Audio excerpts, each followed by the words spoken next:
Melly might have one last shot at freedom before his trial. His lawyers, Lee are putting together a strong defense to challenge the evidence shared by the prosecutor. If they pull it off, Melly could be released and fans are holding their breath. The buzz around a potential release date has spread like wildfire, especially after the lawyers hinted at it publicly. Rappers and fans have been showing love and support online. Even Drake joined in, sharing an old interview where he praised Melly, calling him a rising star with incredible talent. Melly's music is like a window to his soul. You can feel the pain in his voice. He's not afraid to be real, saying, "Sure, this is how I am in the world, but my music is where I show how I really feel." But his freedom isn't just about his upcoming trial, it's also tied to a legal fight with the county jail. Melly has filed a lawsuit against the Broward Sheriff's Office, accusing them of treating him unfairly and asking for an immediate release. He says they haven't let him see or talk to his family in 3 years. Melly didn't hold back, claiming the jail has been doing whatever they want with him, ignoring the law, while the guards couldn't care less about his well-being. Now they're putting even more charges on him, and then when they want you, they want you. I knew they wanted him bad when they waited for that law to get passed. So it'd be 8-4. Oh, right, yeah. You know, they waited all the way till that law got passed to take him to trial. Yeah, he was in jail for what, 2 years, 3 years? Yeah, they could have been took you to trial. You're right. They waited till that law got passed and took him to trial a couple months later. When they want you, man. I just don't see how he didn't get a bond after a fucking mistrial. Yeah. That made me like, God damn. Yeah. Like, after a mistrial, that doesn't happen. Melly's lawyer, with the support of his mom, is suing the county jail to fight for his release. His mom says he's been completely cut off from the outside world, no phone calls, no mail, and no contact with anyone. For the past 5 years, he's been stuck in total isolation, controlled by the federal authorities. What's even more shocking is that other inmates, even those convicted of serious crimes, are allowed basic things like making calls, sending letters, or receiving their mail, but not Melly. His mail is reportedly held back, leaving him totally disconnected from his loved ones. When Charleston White found out about this, he called out the injustice, bringing even more attention to Melly's situation. Some people believe Melly's harsh treatment in jail is exactly what he deserves. They argue that being a famous rapper shouldn't earn him any special privileges, especially given the serious accusations against him. One outspoken critic didn't hold back, saying, "I'm glad he's in jail and being mistreated. If you take someone's life, you lose the right to complain about how you're treated. That's the choice you made." Melly's situation has been heartbreaking for his mother, Jamie King. She's devastated by the way her son is being treated in prison and feels completely powerless to help him. When Melly spoke out about being scared for his life, Jamie shared how deeply it affected her. "As a mother, it's heartbreaking. It makes me feel helpless," she said. She also called for an investigation into the Broward Sheriff's Office, accusing them of making up their own rules and failing to treat inmates with basic humanity. They took the issue to court, hoping for some change, but unfortunately the judge didn't have much control over the jail's actions. They even had a hearing about the mistreatment, but the jail just kept making their own rules, leaving Melly's family feeling like nothing is being done. It's tough to accept, especially since if the situation were different, it would likely get more attention. For Melly's mom, Jamie King, this whole ordeal has been overwhelming. She's stressed out, and people close to her can see it. She's been through a lot, and it's clearly taking a toll on her. It's really hard to watch someone so strong go through such a painful experience. She's the real deal, no doubt. I reached out to him because I'm genuine and I wanted to connect. I even met his mom, and she's a really good person. To give Melly a better chance of being released before his trial, his lawyers have presented new evidence from the original case. If it works out, the new judge will see proof that Melly was texting his ex-girlfriend while the crime was happening. At that moment, he was trying to escape from the men on the street. This could change everything for his case. Melly was in a really scary situation. He told me someone was pointing guns at him and I could feel the fear in his voice. He said there was a car behind him and he was trying to hide. He wasn't sure if they were still following him, but he said, "Yeah, I think they're still out here." I asked if he was okay, and he told me I'm okay. When I asked about his friends, he seemed uncertain, saying, "I don't know if they're in the car, but I think they're trying to show something." It sounded like he was being chased, and everything was happening really fast. The prosecution tried to paint Melly as being involved with rival street groups, but they also had to admit during the trial that no gun was ever found. Melly's lawyers jumped on this, using it to argue strongly for his release. They pointed out, first of all, I didn't even have a weapon, so how could anyone know what was used? This really strengthened their case. But even with this argument, the feds weren't going to just back down. They eventually struck back, making it clear they weren't ready to let go of the case yet. A 6-page report was put together explaining why Melly should stay in jail. It starts with a key piece of evidence that helps explain Melly's actions. A member of the Rogo block recently shared something important. Melly had been very close to King Val before his tragic death. The report suggests that Melly was seeking advice from King Vao on how to handle a tough situation when two of his closest friends were turning on him over money. This information played a big role in Melly's arrest. Melly opened up about the trouble with his two friends. He didn't directly say they had an argument, but you could tell from what he said that things weren't good. He explained that after he posted something, V got really mad at him, asking, "Why'd you put that out there, bro?" Melly was confused, saying, "You know how much love we have, but you're going to trust these two friends who are trying to take advantage of me." Melly believed his friends were trying to extort him. Later, his lawyers dug deeper into this and found more evidence that could change everything in the case.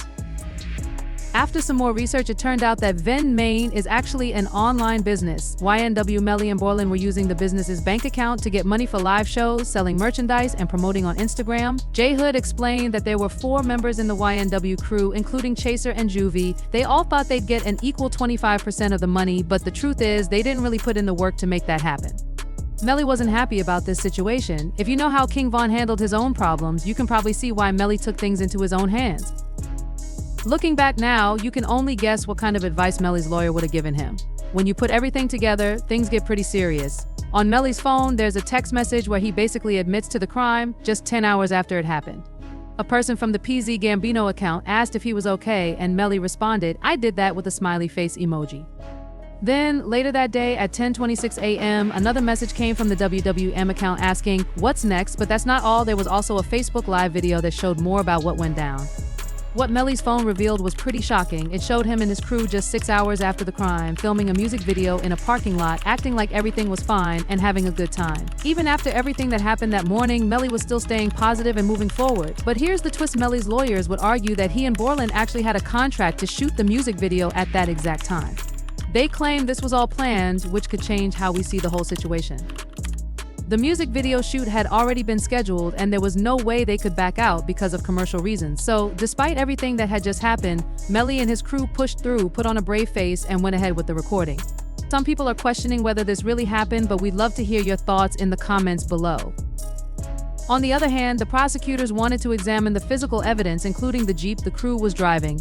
Sergeant Williams, during the trial, mentioned that after looking inside the vehicle, there was no way the crime could have happened the way it was first described. During the investigation, the question came up: you said 17 rounds were fired outside the car. How many shots were fired inside the car? The answer was 3. Then, they asked, can we rule out Mr. Williams and Mr. Thomas firing from outside the car? The response was yes. The focus then shifted to the back seat on the driver's side where Christopher Thomas was. Where exactly was he sitting, they asked. Then came the big question: could there have been 2 people inside the car at the time? The answer was no. The reasoning: there was no evidence to suggest that was the case. The officer's conclusion was that this wasn't a drive-by shooting. He explained that, based on the evidence, that was simply not what happened. There's a clear picture that helps explain everything. Most of the shots were fired while the car was parked and stationary, but there was one shot marked as round L that showed there was some movement. During the Melly trial, Williams shared his thoughts, saying the crime most likely happened inside the car. To help explain this, they called Juvie's mom to the stand to confirm who was in the car. The first question was simple: are you related to someone involved in this case? During the trial, they asked a key question to Juvie's mom: do you know who got into the Jeep? She nodded and confirmed yes. Then, they asked if she could remember where her son sat when he got in. She pointed out he got in the back seat on the right-hand side. Next, they asked if she recognized the person who sat on the left side near the driver. She said yes, that's Jamal. They followed up asking, is that the defendant, Jamal Demon? She confirmed it was. Leanne and Juvie were both deeply involved, and we saw how things unfolded when Juvie's dad talked about how Melly and Borland were using code words and trying to manipulate the situation. They even tried to stop Melly's ex-girlfriend from testifying against him. Now, Melly, Jamal Demons, and Cortland Henry YNW Portland are all facing serious charges for witness tampering. It's crazy to think that, despite not being allowed to use a phone, Melly still found ways to communicate secretly. The prosecutors believe Melly was using some pretty wild methods to get his messages through, all to keep things under wraps. Melly and Borland didn't just stop at the usual methods. They were going all out to cover their tracks. They were passing notes to people, making calls, and using code words like Rihanna to try and stop anyone from testifying. They even got Mariah and her mom involved in this mess. But things quickly got worse for Melly and Borland. The state pressed new charges, with local news reporting that 6 fresh charges were filed against Melly and 2 others linked to the case. These charges included tampering with a witness and directing others to help with their plans. Things are getting serious for Melly and Borland. They're facing charges like criminal solicitation and conspiracy to tamper with witnesses, along with using a communication device illegally. Some of these charges could land them a life sentence. The federal government is making it clear they want to make sure Melly doesn't get out, which is why they're also going after Borland. In a crazy turn of events, Borland was arrested in Miami in 2025 and is now stuck behind bars. He was booked on an out-of-county warrant, and we've just confirmed it's all part of the growing trouble they're in. Things are taking a serious turn for Borland. He's facing a warrant out of Broward County for witness tampering. According to the warrant, from April 10th to July 22nd, 2023, Borland and others were involved in trying to mislead a key witness. Their goal?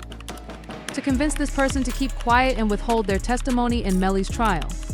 The witness had been legally called to testify, and this all ties back to the case against Jamal Demons, also known as YNW Melly. The trajectory of Melly's case took a dramatic shift when jury selection began in April. The long-awaited proceedings had finally entered a critical phase, but the twists were just beginning. By July 22nd, a pivotal moment occurred. The judge, after reviewing the developments, declared a mistrial. This unexpected ruling set the stage for even more shocking revelations. Allegedly, during this period, Borland, a key figure involved in the case, engaged in witness tampering, further complicating the already convoluted legal drama. The situation surrounding Melly's case had already taken a twisted turn, but things grew even more sinister when the FBI became involved. In what could only be described as a strategic and forceful move, federal agents descended on Borland's home, a location that would soon become ground zero for some of the most shocking developments in the case. What they uncovered inside his residence would leave not just legal experts but the public at large utterly stunned. A suitcase was found hidden away, but what it contained was far from ordinary. It was filled with a plethora of documents, papers that would ignite a series of revelations, forever altering the course of the trial. Among the various items discovered, the most alarming was a file that listed the names of every single juror who had participated in Melly's first trial. This wasn't just a list of names, it was a carefully curated document that seemed to suggest a deeper, more unsettling purpose. But the shock factor didn't stop there. As investigators sifted through the materials, they unearthed something even more disturbing. Borland had meticulously noted the seating arrangements of each juror. Every name was matched with a specific seat, down to the smallest detail. The implications of this discovery were profound. The level of precision suggested that Borland might have been engaged in a deliberate effort to influence or manipulate the trial's outcome. Juror tampering is a serious offense, and the possibility that someone had been planning to compromise the integrity of the legal process raised alarm bells. It painted a picture of a behind-the-scenes effort to sway the proceedings in a way that was far from impartial or just. With this revelation, the stakes of Melly's trial skyrocketed to an entirely new level. What was already a high-profile case with significant media attention had now transformed into a scandal of monumental proportions. The public's curiosity was piqued as the story began to take on even greater significance, transcending the legal realm and becoming a national spectacle. As the investigation continued to unfold, the consequences of these discoveries promised to extend well beyond the courtroom, potentially impacting the lives of everyone involved: Borland, Melly, and the very integrity of the justice system itself. The repercussions were bound to be far-reaching and long-lasting. When you look at the seriousness of everything that's happened, the big question is, should Melly be released from custody? Honestly, after seeing all this, it's hard to say yes. Just think about Borland for a second. How does he end up with a notebook full of jurors' names in his own house? That's wild. It's like being caught red-handed and then finding out you still have the surveillance footage just sitting in your DVD player. You can't make this stuff up. Imagine having all this evidence just lying around your house like it's no big deal. It's crazy, right? Side. Are you related to one of the in this case? Yes, I am. How's that? I'm his mother. And who is that? Christopher Thomas. Ms. Phillips, did you see who entered into the occupants who entered into that gray Jeep? Mm-hmm. And is that a yes? Yes. Do you recognize where your son entered that gray Jeep? Yes. Which seat, if you can identify for the jury? He got in the back seat on the right-hand side. Did you recognize the individual that got into the back seat on the left side, the rear driver's side? Yes. And who was that individual? Jamel. And Jamel, is that the defendant, Jamel Demons? Yes, ma'am.